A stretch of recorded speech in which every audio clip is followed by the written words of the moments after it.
Bonjour à tous, bienvenue dans ce Jojo Show numéro 41. Au programme de l'actu aujourd'hui, les dieux nous sont tombés sur la tête, une droguée qui est vraiment très conne, et on finira sur un coup de gueule. Parce que là, non, hein, c'est pas normal, c'est inadmissible. C'est parti pour le Jojo Show.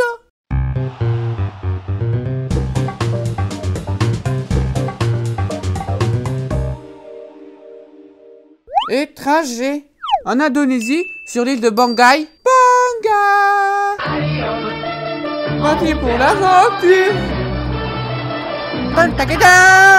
Il y a eu une éclipse. Et le lendemain de cette éclipse, un ange est tombé du ciel. Il y a un petit village musulman qui est tombé sur un ange comme ça, qui est tombé du ciel, inanimé. Donc tous les jours, il l'habillait, il lui mettait le foulard, puisque c'était une ange. Tous les jours, il a changé, il la mettait sur une chaise. Et il a vénéré un petit peu, parce que c'était un petit village isolé, pas très au courant de ce qui se passe dans la vie. Et il s'est avéré qu'en fait, cet ange tombé du ciel, et en fait, c'était une poupée gonflable, pour faire le sexe dedans. Donc en fait, ce village, comme ils savaient pas que ça existait des poupées gonflables pour faire l'amour dedans, ils ont vénéré ça comme un dieu, quoi. Je me demande c'est quoi le plus con, d'être civilisé et de faire l'amour à des trucs gonflables, ou d'être pas civilisé et de pas le connaître. En fait, c'est la police qui s'est aperçu que ce village, voilà, ils avaient de drôles de croyances, tout ça. Et quand ils ont vu qu'ils vénéraient une poupée, ils ont fait, mais c'est pas un ange, c'est une poupée sexuelle. Je sais parce que Gérard, il y en a une. Du coup, ils ont confisqué la poupée pour faire une enquête. D'où vient cette poupée sexuelle? Quand même se dire que tout un village croit en un ange, donc un être pur, alors que c'est une poupée qui s'est fait fourrer sûrement par un vieux gros dégueulasse japonais. Stupidité. À Toulouse, ceux qui vont peut-être descendre en Ligue 2 ou peut-être pas. Il y a une femme âgée de 45 ans qui est allée au commissariat. Et puis elle arrive au policier et elle lui dit: bonjour monsieur l'agent, excusez-moi. Vous voyez ces 3 paquets de drogue, est-ce que c'est de la bonne qualité? C'est une meuf, elle avait 3 sachets de drogue, 2 de cocaïne et 1 de crack. Et elle demande à la police si c'est de la bonne. Parce que comme ils ont l'habitude d'en confisquer tout ça, forcément, elle se fait arrêter, garde à vue, confiscation de la drogue. Eh mais t'es quand même vachement conne, hein. C'est comme si tu te faisais chier à faire des faux billets et qu'après t'allais à la banque pour savoir s'ils étaient bien faits. Tu vas te les faire confisquer. En plus, elle était déjà connue des services de police puisque elle arrêtait pas de se faire arrêter droguer, cette dame. Alors en fait, elle a dit oui, mais c'est parce que la drogue, je l'ai achetée sur internet et du coup, je sais pas si c'est la bonne qualité. Finalement, elle avait acheté près d'un dealer et puis voilà. Du coup, cette pauvre femme, elle est dans la merde juste parce qu'elle est conne. Tu vas me dire, je pense que la plupart des gens qui vont en zonze, c'est parce qu'ils sont cons, hein. Faut arrêter d'être con. Plus vous serez con, plus vous aurez de chances de passer dans le Jojo Show. Et non, c'est pas un encouragement, au contraire. Même si, en fait, ça m'arrange quand même qu'il y ait des cons, hein, parce que sinon, cette émission servirait à rien. Coup de gueule! Non, merde, c'est nul!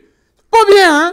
Bon, on fait pas ça, hein? Il y a un pyromane qui s'amuse à cramer des bagnoles. Jusque-là, des cons, il y en a partout. Et en plus, à Waterloo, dans le nord, à côté de chez moi, sauf que là, il allait trop loin, le mec. Puisque lundi dernier, qu'est-ce qu'on trouve sur le parking des Restos du Cœur? 13 véhicules du Resto du Cœur qui ont été brûlés. Qui est le petit-fils de Croûte qui a fait ça? En plus, dedans, il y avait des camions frigorifiques qui valent 65 000 balles. Tu peux brûler des voitures parce qu'elle est moche, ou voilà, ou pour ton assurance. Non.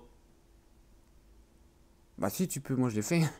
Mais s'attaquer au Resto du Cœur, ces gens-là, et c'est un truc qu'ils donnent. C'est un truc gentil.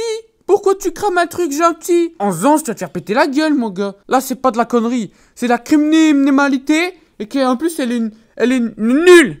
C'est pas bien. Non, mais c'est bon, faut pas déconner, quoi. C'est scandaleux. Je te vois, je te défonce. Tu vois ça? Tu vois ce muscle d'haltère? Dans ta gueule, je te le mets. Je te le mets dans ta gueule, t'as compris? Putain, moi, je vais faire comment mes frites maintenant? Je vais devoir les acheter. J'ai jamais acheté une frite, moi. Jamais. Et moi, c'est la fin de ces informations. J'espère que je vous ai instruite. Excusez-moi, je me suis un peu énervé, mais il y a quand même de quoi s'énerver un petit peu. Surtout que l'invité qui arrive, bon, c'est un peu un trou du cul. Mais vous allez voir dans l'interview, il est pas méchant, il y a bon fond.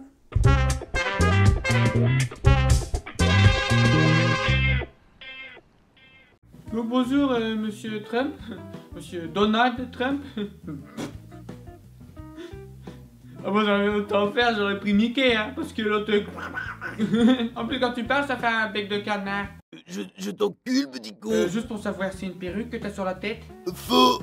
Elle est en poil de quoi? Non, en poil de lapin. Ah! T'as répondu? Ça veut dire que c'est vraiment une perruque, tu t'es fait avoir?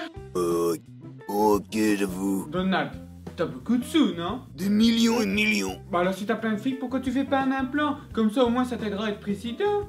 Et pas bête, t'as d'autres conseils comme ça? Fais une troll face. Bah pourquoi tu demandes ça? Je voulais juste voir si tu savais faire un peu des trucs avec ta tête. Après, je sais aussi faire le hibou. T'as vu comme ça je fais le hibou, je vais faire la poule. Cote, comme ça je mets la tête en avant. Moi aussi je sais faire des mimes, regarde. Tu trouves?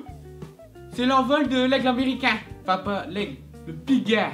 Donne-moi des conseils un peu pour être président, s'il te plaît. Moi je trouve que pour faire parler de toi et être président, tu devrais faire un clash avec Obama. Parce que ça marche hein, les clashs sur internet, c'est un truc qui cartonne de ouf hein. Tu regardes moi et tout. Mais qu'est-ce que tu veux que je dise à Obama? Bon, je sais pas, dans ton clash tu fais une chanson, tu sais, genre moi, je suis Donald Trump, je suis pas has-been. Même que mes cheveux c'est un pot de lapine. Que moi je suis républicain. Mais pas républicain Sarkozy, parce que Sarkozy, s'il dit républicain, parce qu'il veut faire croire que les autres partis, c'est pas des partis de la République. Hashtag plagiat Sarkozy. Oh bah c'est clair, hein. C'est clair, Sarkozy, c'est un gros copieur. Jojo, je te laisse, j'ai un meeting au Cucus Clan. Déjà? Mais ça durait même pas 2 minutes. Tu sais, les politiciens, au moins François, il avait fait plus longtemps son interview avec moi. Bah c'est tout, bah vas-y. Je te remercie quand même d'être devenu, il est parti. Mais alors, un mec comme ça ne sera jamais président, hein. Vu comment il est mal élevé, c'est la fin de ce show. Tu peux t'abonner à la chaîne, regarder l'épisode de la semaine dernière, et puis rendez-vous la semaine prochaine, dimanche 19 h. Salut Internet!